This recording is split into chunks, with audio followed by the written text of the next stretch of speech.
Hi guys, so today we're going to be making a pair of gym shorts. This is going to be our lovely sew with me video for this month. We're going to take and do this lovely pattern. It's free online. I'm going to put the link in the description. Um, but it is just a free pattern that you can download and size up or size down to whatever you need. And all you need is the pattern pieces. And once you print them out, you just tape them all together. Make sure all of your fabric is ironed and get all that situated. I'm using a rotary cutter, but you can also use scissors to cut this out. And so it comes with instructions, as you can see there. And we're just going to take and lay out our fabric, and we're going to follow the instructions. It's going to want us to cut out a few pieces first that are just plain measurements. But there's also these pattern pieces here, like I'm doing here. You're going to put it on the fold line. I'm actually not putting it all the way to the fold line because I'm wanting two separate pieces, not one that's joined. Because we're going to stitch all the way around these pieces. So just pull it in just a little bit, pin it down really good. I didn't have any regular sewing pins, so I used me some safety pins. And you can use your rotary cutter or your scissors to take and go around this entire thing and get all these pieces nice and cut out. Make sure that you have it pinned down really good. As you can see, this fabric likes to slip around that I'm using. And you can use any fabric because this is kind of thin, but I'm using them as PJ shorts, so they're really comfortable and light and breezy. But you can use a thicker thing. If you're going to use like a cotton or something that doesn't stretch, make sure you size them up, or at the very least cut them on the bias so that they stretch a little bit. But otherwise a knit fabric usually is the best for something like this, but they're great for the gym. They're a little bit above the knee, and it actually has a line in the pattern that you can cut it and lengthen it if you want them longer. But here comes the plain part of the pattern. I think it needed a 2.5 inch strip or something like that. But like I said, it is definitely in the instructions what you need. And you just follow the instructions. It's very, very easy to follow. And it makes a great pair of shorts. The only thing that I didn't have was the elastic. I just had a small elastic, and that's what I end up putting in the waistband. So I changed the size of my waistband strip to accommodate that smaller amount of elastic, because the size of your band depends on what size of elastic you're using. I think I'm actually cutting out my leg strips right now. They're the little pieces of decorative trim that go around the edges of the shorts. That just keeps the edges from fraying. It also adds a decorative touch. You can do that in a contrasting color if you want. Each panel could be a different color if you wanted to. I think the example, they show gray and like a peach color, so the front of the shorts are a peach color and the back side is a gray kind of crosshatchy looking thing, and then it has a the decorative trim I think is gray on the whole thing. But yeah, it makes a nice comfy pair of shorts. So we're just going to let this play out, and you can watch me stitch it all together, because it has in the instructions what pieces get attached to what, and so it tells you step by step to pin the, and this is their word, the crotch seam of the shorts. And then to stitch along that line.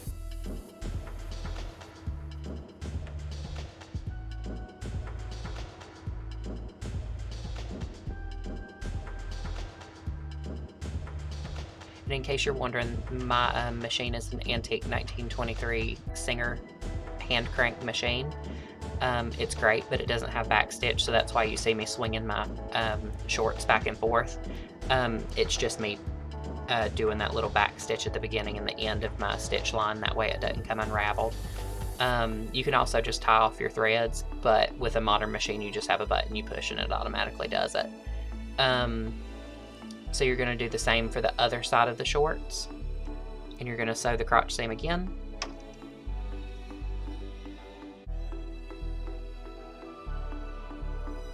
And for these shorts, I'm using a straight stitch instead of a zigzag stitch. You can do either one, or you could even overlock the seam if you want.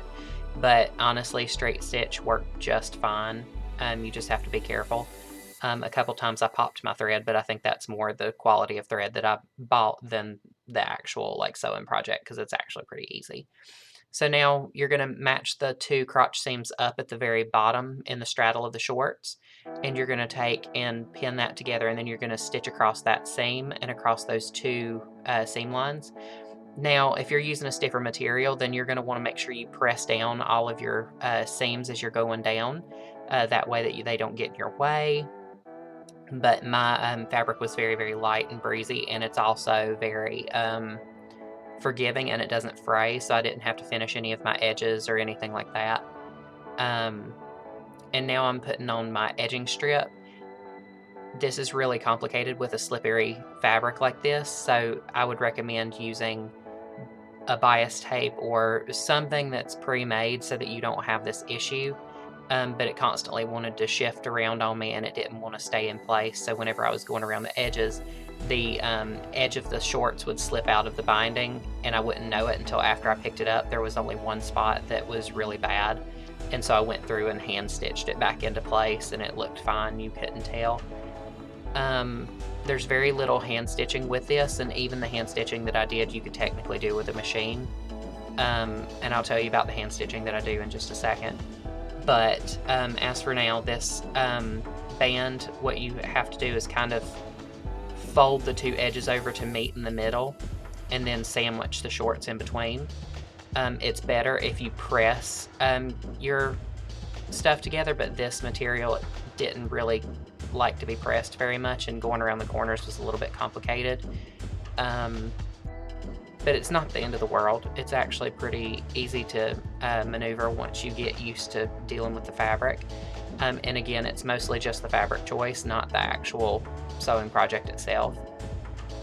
And if you want to square out these edges on the shorts, you totally can. I like mine curved like that. Whenever you get done with your strips for your edging, you're just going to cut off the excess.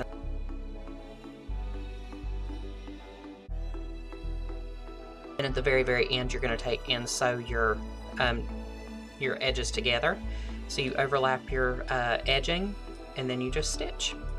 And you can stitch them as long or as little as you want. If you want more sprinter style, which is what I went for, I just sewed about 3 inches down and then worked my way back up.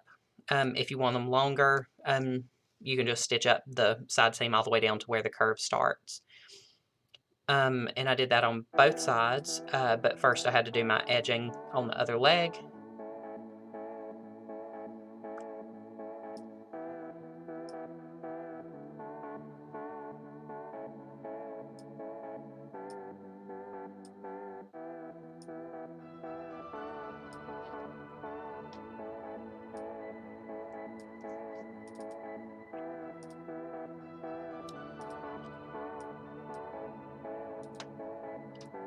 And just a note, make sure that you use real sewing pins whenever you're doing this. I use safety pins. They were very difficult to deal with. They were great on one hand because you didn't get pricked with them because they're automatically closed, but they're a lot harder to take back out of your work that you're working on. So they are definitely not good for this purpose, but that's what I had on hand. I accidentally forgot my sewing pins at home, so I ended up using these lovely safety pins. Make sure you're really careful and going very slow around the corner. You want to make sure that you're catching all the sides of your binding as well as the fabric from the actual shorts. Keep in mind it may not look like it's laying flat at first. It should work out fine, but just be very, very slow and careful about it. Work it around the corner very easily.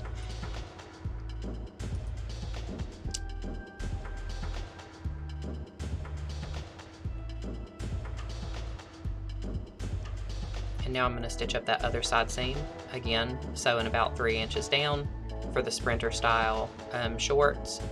And again, you could take and sew up a little bit more. Even though I use these for PJ shorts, I could have sewed up the sides just a little bit longer. But yeah, so we're going to take and make sure that everything is sewed in properly like it's supposed to be.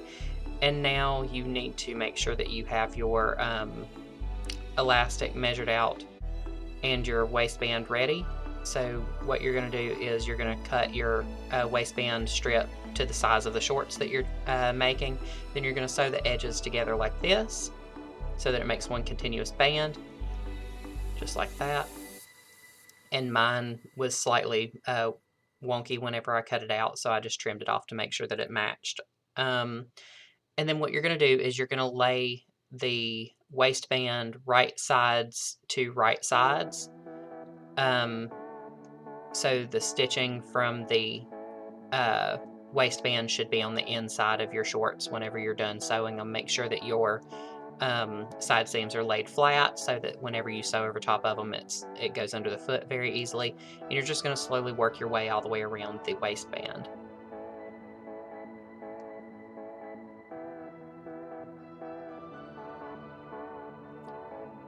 Be very careful and cautious whenever you're going over your seam allowances and whenever you're going over your side seams, because if you go too fast and the fabric is too thick, it'll break your thread. You might actually break a needle, so you need to make sure you go very, very slowly to make sure that you're going through the fabric and not just bending your needle or snapping your thread. And then what you're going to do is roll your waistband over, folding the edge underneath and stitching that down on the inside of the shorts. That way that you're creating kind of like a channel, and that channel is actually where your elastic is going to go. So you're going to take and continue this all the way around the waistband, again being very, very careful over your side seams and your seam allowances to make sure that you're not damaging your needle or your thread. And you're just going to keep on going until you get back around to your back seam, which is where you should have started.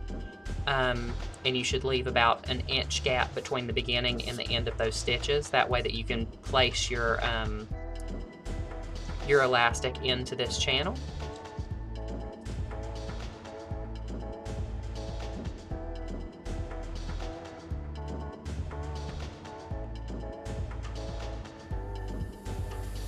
And so you're going to keep on sewing around your band. Make sure that it's all stitched down. Try not to leave any gaps or anything in your stitching. Make sure you're very cautious about getting it really close together. And again, just leave that 1 inch gap open in the middle. That way that you can take and thread through your elastic. So I put on a safety pin on the end of the elastic strand, and I'm feeding that safety pin through the channel. And you just slowly work it through and pull the waistband down on your elastic until you get it all the way around, and then it's going to come back out that same hole. Try to make sure that your elastic is not twisted in the channel. For these, it's not particularly important. If you were using the thicker elastic like it says in the instructions, then you're going to want to be careful about that. But for this, you're just going to take those two ends, stick them together, and then give them a good stitch. That way they don't come apart. And then you're going to take and pull them so that the elastic goes up in it. And then I'm hand sewing the edge of this closed, but you can also throw it back under the machine and just sew up that extra inch. Either way, as long as it's closed up and your elastic is encased fully, you're good to go. And I'm just checking my edges, making sure that there's no spots, and there is that one that I mentioned that was loose from the binding, so I went ahead and stitched that back together. But I think that's all that's there. And so you should have a pair of finished shorts by the time you're done, but make sure you inspect all your work, make sure everything is okay. If anything needs to be trimmed, feel free to trim. You can always snip off all of your threads that are hanging out. Make sure everything is still good on your binding. Make sure everything's on there very securely. Make sure that your elastic again is encased fully, and then you have a complete pair of shorts just like that. Mine are a little bit on the see-through side. They're just meant to be PJ shorts. It was just material that I had on hand. If I remade them, I'd probably use something else. But that's all for now. Thank you for joining me making this pair of gym shorts. As always, thanks for watching, and feel free to like, share, and subscribe to our lovely YouTube channel, as well as all of our Facebook pages here at Gaston County Public Libraries. Each branch has their own Facebook page, so feel free to like, share, and subscribe to those as well. And yeah, thank you for watching. Bye!